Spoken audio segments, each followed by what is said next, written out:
Welcome back to MBA Monday. I'm Angela Guido, the founder of Career Protocol, and I am smack in the middle of my deep dive into MBA program research.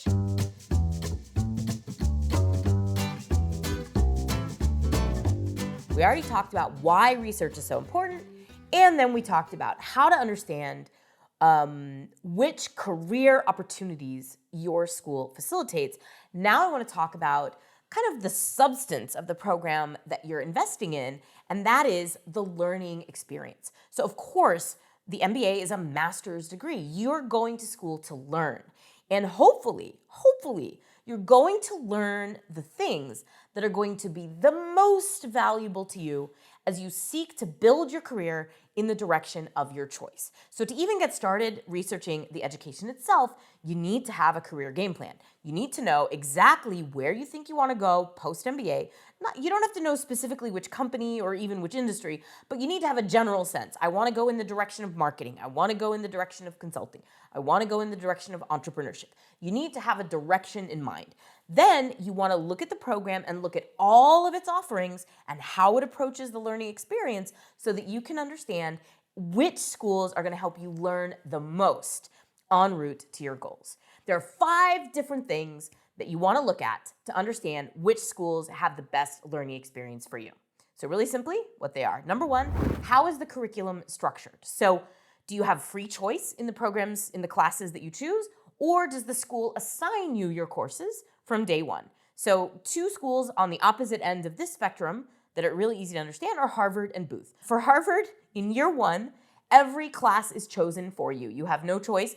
You don't even get to choose where you sit. You sit in the same room with the same group of people. The only thing that changes is the professors. They come in and they teach you the lesson and then they leave. So all of that is set. There's no choice whatsoever. Booth, on the other hand, having been born at the University of Chicago, where the most research on the free market has been pioneered, basically you get to choose everything from day one. There is only one required course in the Booth curriculum, and everything else you get to choose yourself. So you want to think about if you need to tailor your curriculum to your specific needs, or if you just kind of want to do what the school tells you to do and then make your choice accordingly. This is an easy thing to differentiate among the different programs. The second thing that you want to understand is the pedagogy. How are you learning in the classroom? Again, Booth and Harvard are on 2 opposite ends of the spectrum here. At Harvard, the vast majority of courses leverage the case method, where it's all about class participation and preparing for a dynamic discussion about a business problem. At Booth, the professors get to choose. So some professors will engage lecture style, others are going to assign problem sets, and still others will use the case method. So there's a lot more learning diversity at a school like Booth than there is at a school like Harvard, and you need to figure out which one is going to be best for you and your needs.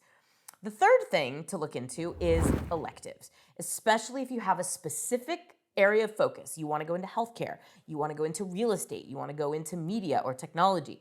Look and see what electives the school offers that are going to give you access to cutting edge information in the field that you're passionate about. That's an easy thing to look up. Most schools make their course catalogs available, and you can find all kinds of fascinating courses at various programs. Number 4, you want to look into co-curricular and experiential learning opportunities. So things like study abroad, global consulting programs, startup labs, any kind of experiential learning course where you're doing more than just reading books and answering questions. You're actually applying some of what you're learning on the court.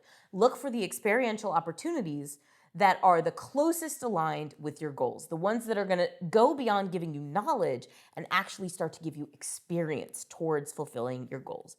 And then finally, think very seriously about the clubs. Remember the question I told you to keep in mind in episode 1 was all about what are you going to contribute.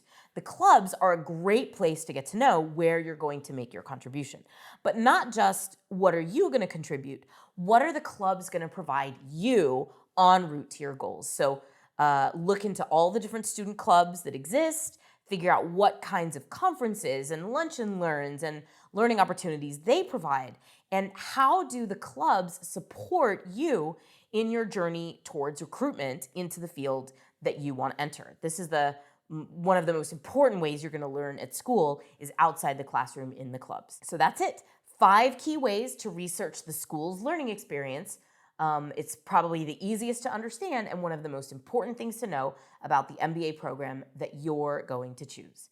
That's it for MBA Monday. Join us next time and I'll talk about how to choose the right MBA community for you. 5 different things. 1, 2, 3,